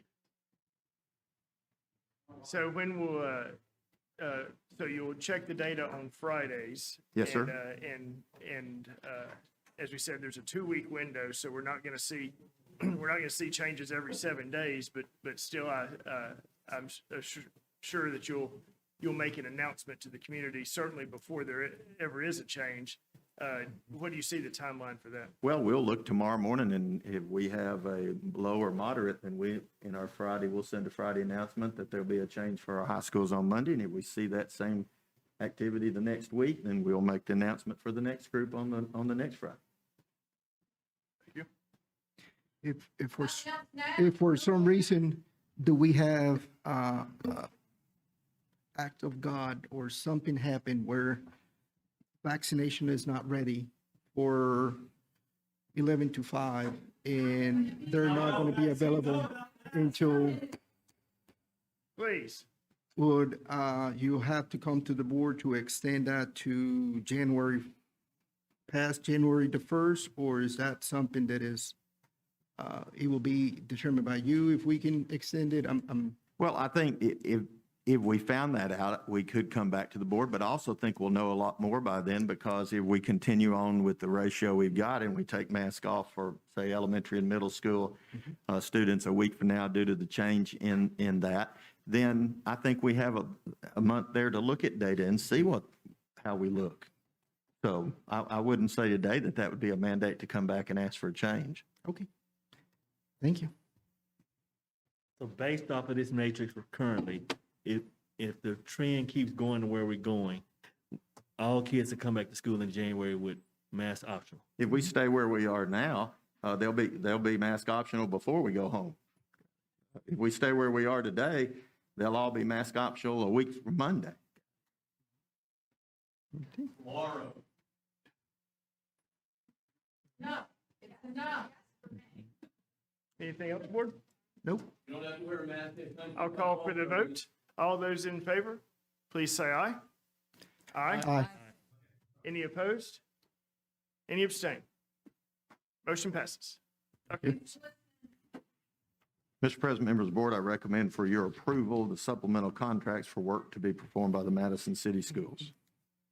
Board, the superintendent recommends approval of the supplemental contracts before you for work to be performed for the Madison City Schools. Can these be taken as a group? Seeing that a group's fine, can I have a motion and a second? So move. Second. A motion by Mr. Ferrer and a second by Mr. Halsey. Any discussion? Seeing none, I'll call for the vote. All those in favor, please say aye. Aye. Any opposed? Any abstain? Motion passes. Dr. Nichols. Mr. President, members of the board, I recommend for your approval a list of the substitutes presented for Madison City Schools. Board, the superintendent recommends approval of a list of substitutes for Madison City Schools. This will be in addition to the existing substitute list that you have previously. Can I have a motion and a second? So move. Second. A motion by Ms. Lessman and a second by Mr. Cummings. Any discussion? I'll call for the vote. All those in favor, please say aye. Aye. Any opposed? Any abstain? Motion passes. Dr. Nichols. Mr. President, members of the board, I recommend for your approval salary schedule for the position of instruction manager. Board, the superintendent recommends approval of a salary schedule for the position of instruction manager. Can I have a motion and a second? So moved. Second. A motion by Mr. Cummings and a second by Ms. Lessman. Discussion?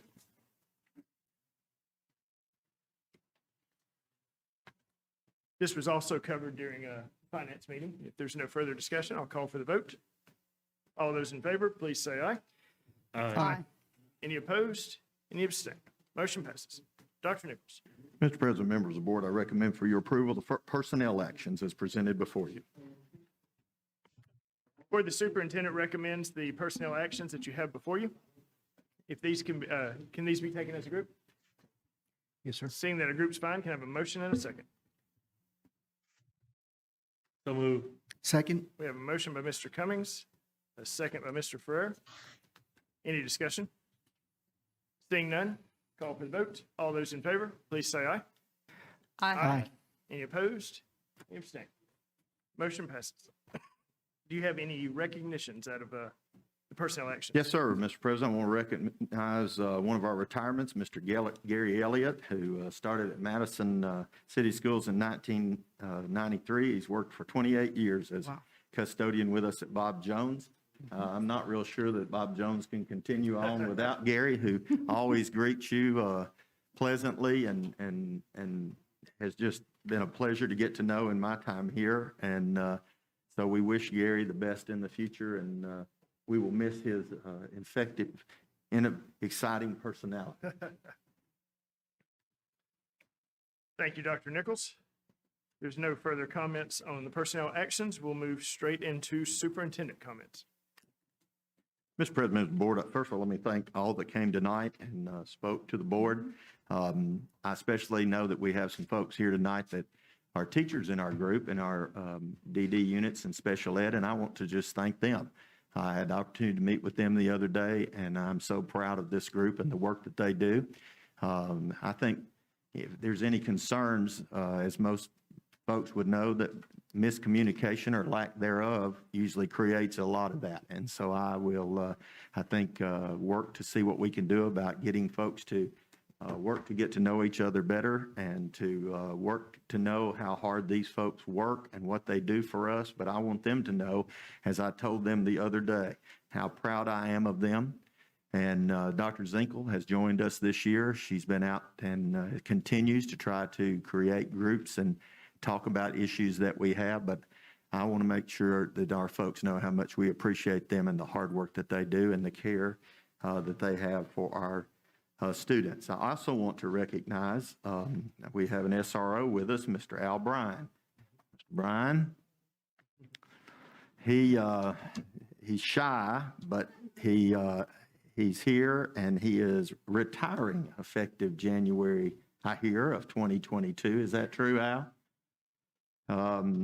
He's had a total of 19 years, 15 of those he's been an SRO at Liberty and Discovery and James Clemens.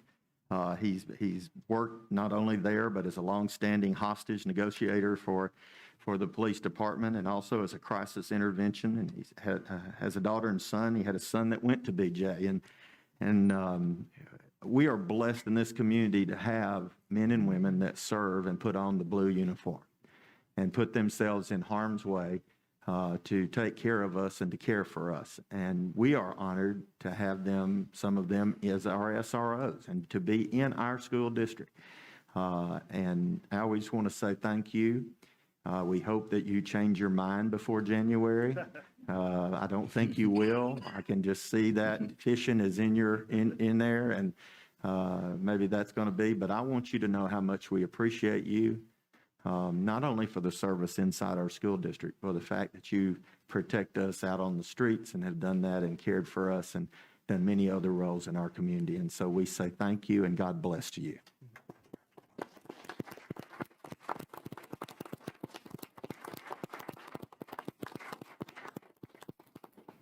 That's all I have, Mr. President. Excellent. Thank you, Dr. Nichols. Ms. Lessman? I want to say thank you to everyone who came out tonight and did your comments, and we appreciate that.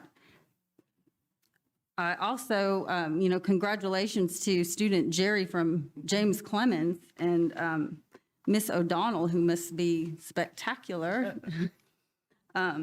It's always good to hear the good things happening at Madison City Schools. And Dr. Johnson, thank you for coming out, prior school board member, just for coming out. We appreciate your time. So, thank you. Thank you, Ms. Lessman.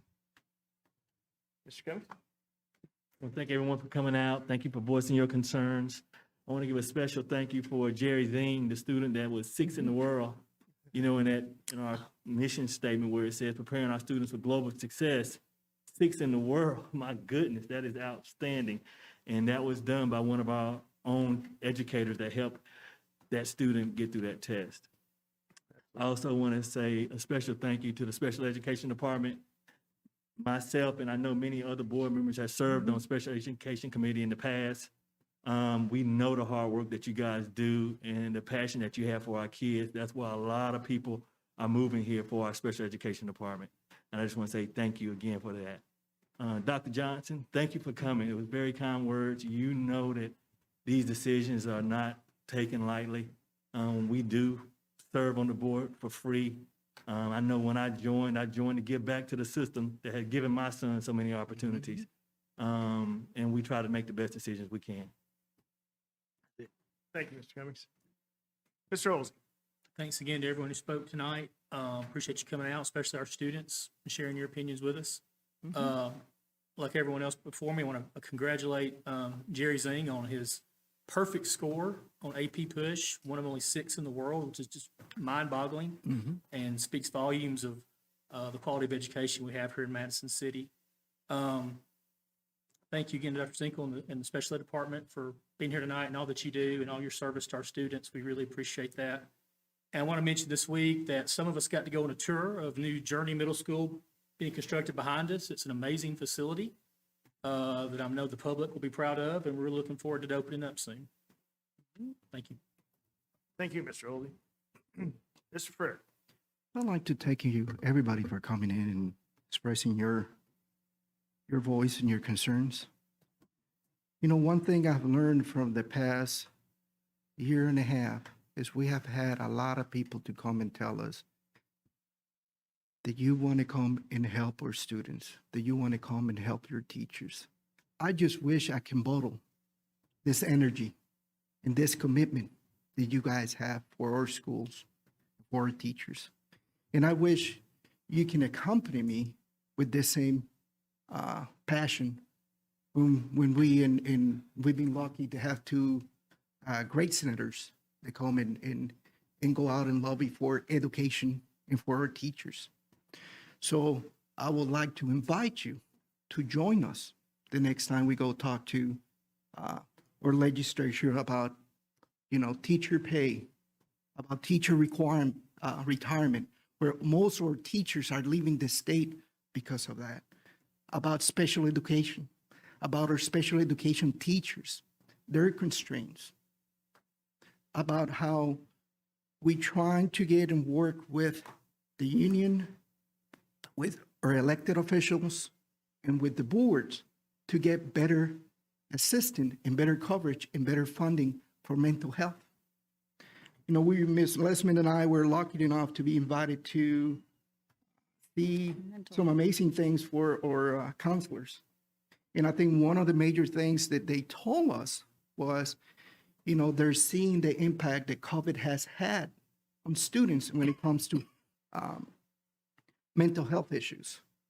So I would like to invite you sincerely, if you truly want to help us, come and help us. Come join us. Come join both our senators when they go out and fight for our teachers. Also, I would like to congratulate Jerry. It's an amazing thing. I think one of the most amazing things that we always do is how the students of Madison City Schools do so great globally, statewide, nationwide. But the reason that happened is because of our teachers. They're the ones who put in the work. They go home. They do all of this to make sure everybody, doesn't matter who you are, where you're from, they will give everything for your kids so they can be successful. One thing you have to understand for our teachers and our faculty, we got 83, 84 different languages. So people come all over the world to sit here, to have an opportunity to sit at a classroom for a Madison City School teacher. And that's what I need to be focusing on to make sure they are taken care of. Thank you. Thank you, Mr. Ferrer. Also wanted to thank SRO Dahl for supporting us tonight. Appreciate your presence here.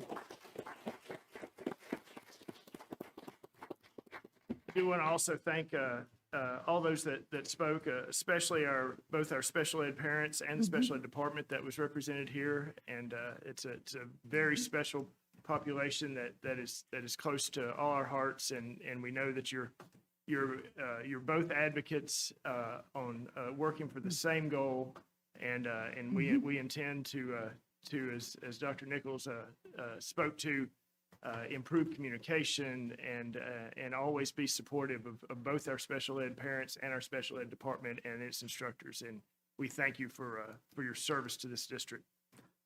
I do want to thank the superintendent and the board for working with the nurses and the senior staff and working together and coming up with a matrix that is a compromise to work towards the benefits of taking advantage of the declining rates, and also to try to make reasonable accommodations for moving forward. It's not a business that we want to be in. It's a business that we've said this whole time that we want to focus on education, and I'm specifically thankful that we came together on this compromise so we can turn the page and we can refocus all of this energy towards the betterment of MCS from this time forward, and really focus on the reason that we're all sitting up here trying to better the community. That's all I have. There's nothing further. Thank you, sir. There's nothing further. I'll entertain a motion and a second for adjournment. So move. Second. We have a motion by Mr. Ferrer and a second by Mrs. Lessman. All those in favor of adjourning, please say aye. Aye. Any opposed? Any abstain? We are adjourned.